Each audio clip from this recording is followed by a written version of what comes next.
അപ്പോൾ മക്കളെ, വിജയ് അണ്ണൻ്റെ GOAT greatest of all time. അപ്പോൾ വെങ്കട് പ്രഭു അണ്ണൻ ഇത് അനൗൺസ് ചെയ്ത നാൾ മുതൽ തന്നെ ഒരുപാട് ഹൈപ്പുകൾ, തരക്കേടില്ലാത്ത ഹൈപ്പുകൾ ഇതിനുണ്ട്.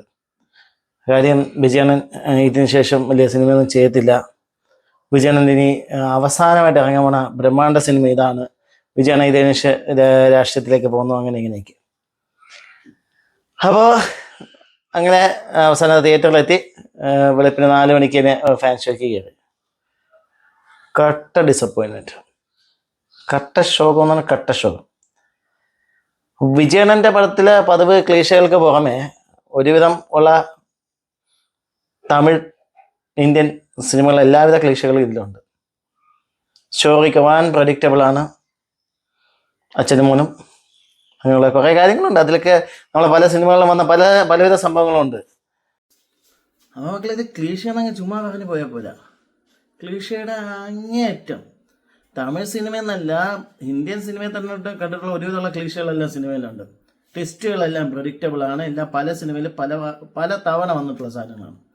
അതൊക്കെ ഒരുവിധം സഹിച്ചിരിക്കാം. ഏറ്റവും കൂടുതൽ സഹിക്കാൻ പറ്റാത്തത് ഈ ടെക്നോളജി തെറ്റായ കൈകളിൽ എത്തുന്ന കാര്യമാണ്.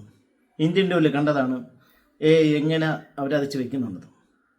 ഇതിൽ സിനിമ തുടങ്ങുന്ന തന്നെ വിജയകാന്തിനെ റീക്രിയേറ്റ് ചെയ്തുകൊണ്ടാണ്.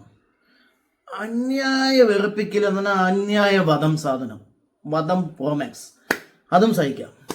കുറച്ചല്ലേ ഉള്ളൂ, വന്നിട്ട് പൊയ്ക്കോട്ടെ.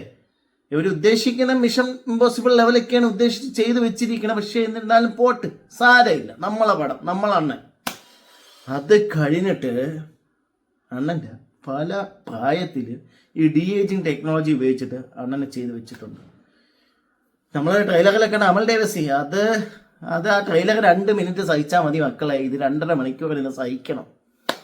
അയ്യോ, നമ്മൾ ഒരു തവണ ഞങ്ങൾ അഡ്ജസ്റ്റ് ചെയ്ത് വരുമ്പോഴേ അണ്ണൻ വേറെ ഭാവങ്ങളൊക്കെ കൊണ്ടുവരും കേട്ടോ. എന്നിട്ട് ഇതിൽ ഈ 2 കഥാപാത്രങ്ങളാണ്, അച്ഛനും മോനും. ഈ അച്ഛൻ കഥാപാത്രത്തിന് ഇമോഷൻസും കാര്യങ്ങളും അങ്ങനെയുള്ള കുറച്ചുള്ള. ഈ മകനാണ് അഭിനയ പ്രാധാന്യമുള്ള കാര്യം. മകൻ ഒരു സൈക്കോ ആണ്, സൈക്കോ. അപ്പോൾ സൈക്കോ അറിയാമല്ലോ, ക്രൂരനായി സൈക്കോ. അപ്പോൾ സൈക്കോയ്ക്ക് കുറേ അഭിനയ പ്രാധാന്യം കാര്യങ്ങളൊക്കെ ഉണ്ട്.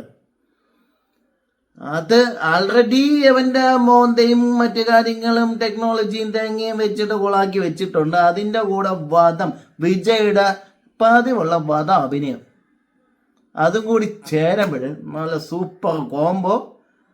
നമ്മളങ്ങ് വെളുപ്പാൻ കാലത്ത് പോയി ചത്തങ്ങിരിക്കും. മനസ്സിലായില്ലേ? ഫാൻസിന് പോലും വലിയ വികാരമൊന്നും തോന്നാത്ത വേണം. അങ്ങനെ ഒരുവിധം സഹിച്ചിറങ്ങും. പിന്നെ ഈ നേരത്തെ പറഞ്ഞ ക്ലീശകൾ ഇങ്ങനെ വന്ന് പോയിരിക്കും. ഇനിയുണ്ട് ഒരുപാട് കാര്യങ്ങൾ പറയാൻ. പക്ഷേ വേണ്ട, എന്തിനു വെക്കട്ടെ. വെളുപ്പാൻ കാലത്ത് പോയി കണ്ട് നീ കിടന്ന് ഉറങ്ങണം. അപ്പം വേണമെങ്കിൽ പോയി കാണി, അല്ലാതെ ഈ പറഞ്ഞ തള്ളുപോലൊന്നുമില്ല. പിന്നെ വേറൊരു കാര്യം, മെയിൻ പോയിന്റ് മറന്നുപോയി.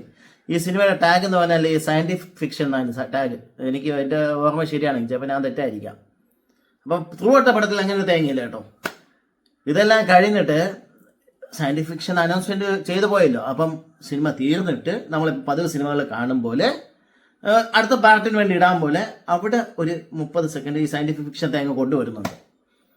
അങ്ങനെ ഉണ്ടായിരുന്നു. ഇത്ര നേരം സഹിച്ചതല്ലേ, അവിടെയും ഉണ്ട്. ഈ വേറെ ഫേസ്, വിജയൻ്റെ ഫേസ് വെച്ചിട്ട് ടെക്നോളജി വെച്ചിട്ട് അമ്മച്ചേ വെങ്കട് പ്രഭു നമിച്ച് സൂപ്പറായിട്ടുണ്ട്.